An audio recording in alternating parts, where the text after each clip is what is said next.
turacyari kuri sinema hano mu Rwanda n'ukuntu wayinjiyemo. Ese wenda yurebye sinema wumva ushaka ko wagera he wenda kuri uhe rwego rurenze uko wenda abantu bakumenya muri Seburikoko cyangwa se no muri buzima busanzwe, urifuza ko sinema yo mu Rwanda yagera kuri uhe rwego ariko nawe ubigize mu ruhare? Shaka ko sinema yacu ihabwa agaciro cyambere, izina ryayo. Biratubabaza iyo dukora sinema abantu bakagaya ibyo dukora, urugero bakabyita théâtre kandi bakibagirwa ko buriya théâtre ni igoye kurusha filime n'isaba ubuhanga.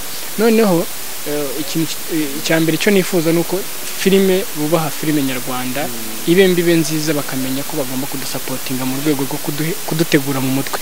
Iyo nkini ikintu kakifeka cyambere, dufite ikibazo cya piratage.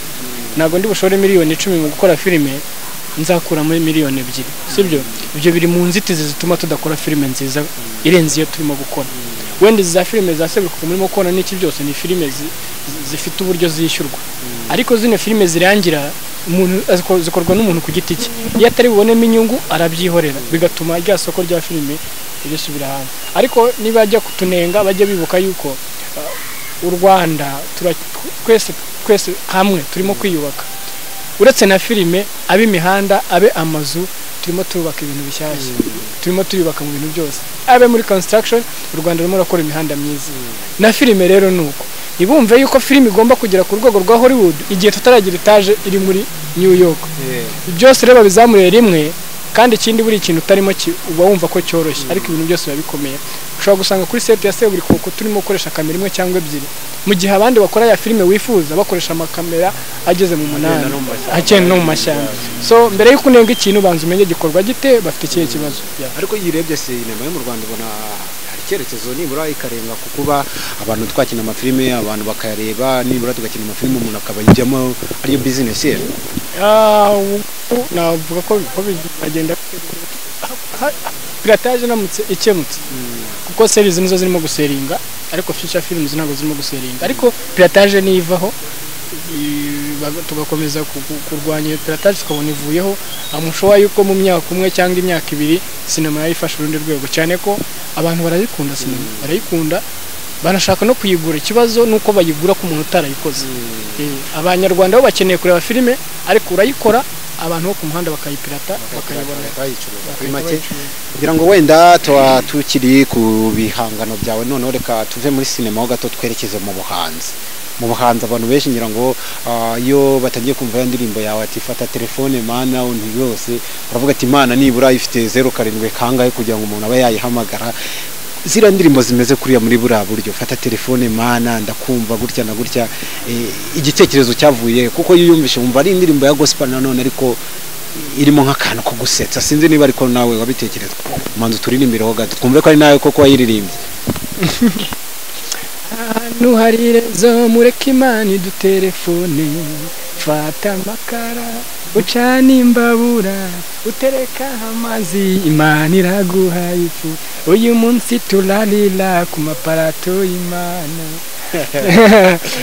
Tutuntu nyine ntabwo navuga ngo twose n'ibyo twihembera, ariko ni ujya wumva mu ndirimbo y'Abanyagasani. Wenda ngira ngo uri buze no kuturimbira gato Abanyagasani, bona abapfumu n'Abanyagasani, ibyo hari abatabasha kubyumva neza. Abanyagasani ni crew nkoreramo, dufatanyije gukora comedy, barabibona mu sketch nkora, mu ndirimbo nkora, barimo ahantu hose barimo. Nuko bari jewe nyine nabyita ngo ni kiyongozi. Ariko Abanyagasani bundi ni bantu ki? Ni groupe ya abundi Abanyagasani n'abafana ba comedy dukora. Ni gospel comedy, irasekeje, ni indirimbo nkora ngamije gusetsa, ibe muri video abe no mu magambo, mbikora ngamije gusetsa, ariko harimo n'ubutumwa. Noneho igitekerezo cy'ukuntu cyaje, nabitangiye twabikoraga na mugenzi wanjye Bitaram Jani yagiye muri Amerika, twari tubikora muri concert, performing imbere y'abantu, tukoraga chorus ahantu hari irezo bagaseka.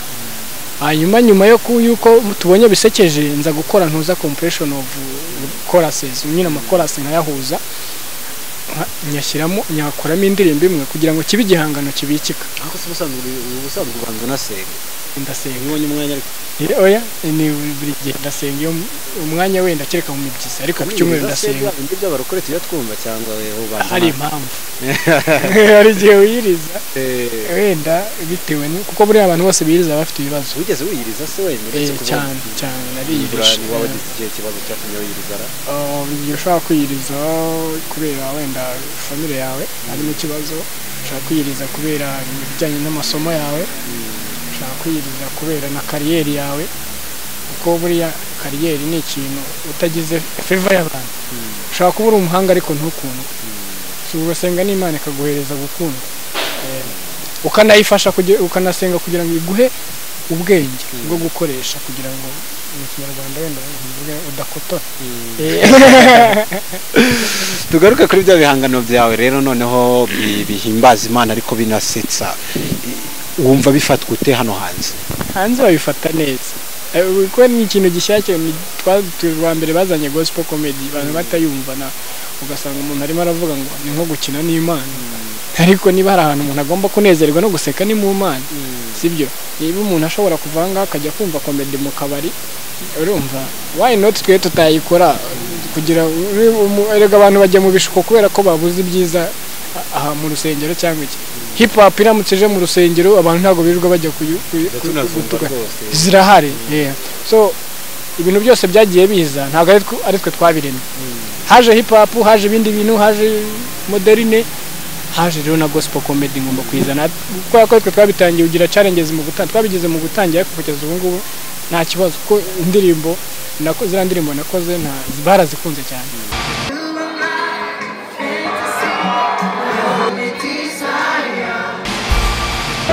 Nawizuba jareka kurasa muzikira uyoba mari 4, 5 seconds from 1 year, and we got 3 more days of Friday.